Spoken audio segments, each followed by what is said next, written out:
Everyone remembers that first console they had, or was in their home at least.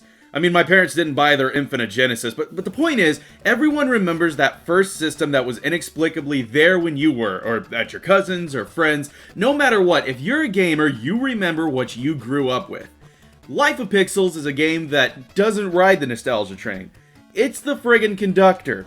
Life of Pixel stars Pixel, a little green square who decides to venture out and explore the world of video games. Spanning across 13 different consoles, Life of Pixel includes a plethora of systems such as the Sega Genesis, Super Nintendo, Amiga, and more.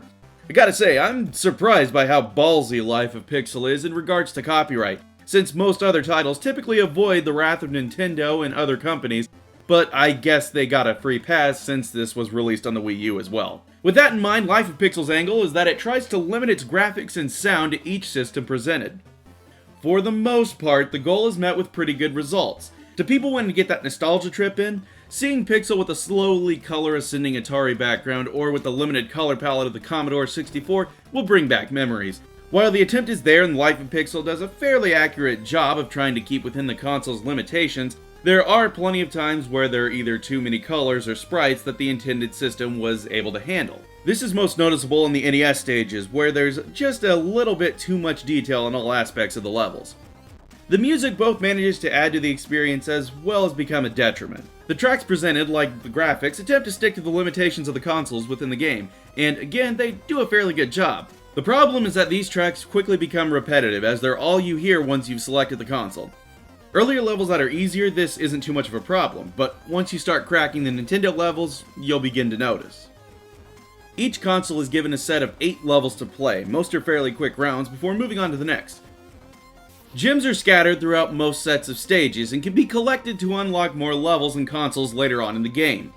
As expected, earlier levels are simple, one-screen affairs, while later ones introduce scrolling screens and more intricate level design. When choosing a console, Professor Pixel gives a breakdown of the console's specs and release date. Although not exactly a defining feature, it's a nice little touch. Life of Pixel starts off well enough. Every level, Pixel has to collect a set number of diamonds to open the exit door and progress. Early levels are completed within seconds, and the first few sets of levels end as quickly as they begin. These levels are also typically the most fun, largely because it doesn't feel quite as daunting if you happen to get killed and have to restart the whole level over. Later levels aren't so forgiving. About the time scrolling becomes a standard within the Game Boy and NES levels, the game quickly begins to dip.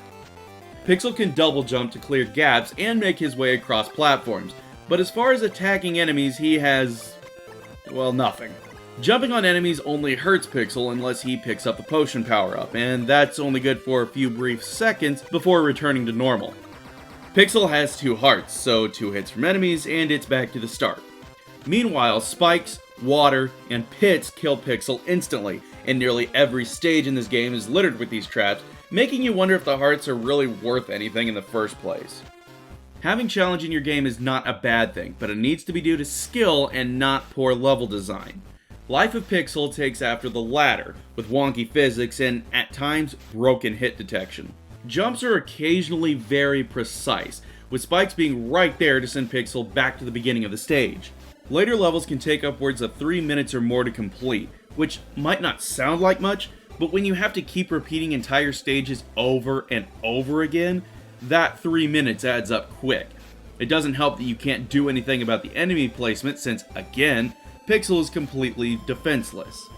There are some stages that give Pixel power-ups, such as skateboards and bikes, but they never really feel properly utilized and are so far and few between that they're over before you can really enjoy using them.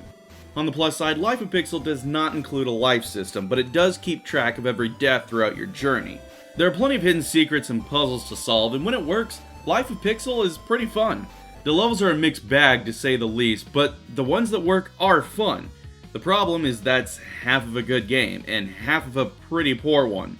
As the graphics and sound progressively get better, the game itself does not, and that becomes increasingly apparent. Life of Pixel plays it very safe and harms itself in the process, while never really reaching the potential that it could. The sound, graphics, and even the not-so-subtle nods and winks to past games like Castlevania and Metroid can't save an otherwise mediocre platformer. Maybe next time, Pixel should just check out the world of graphing calculators instead.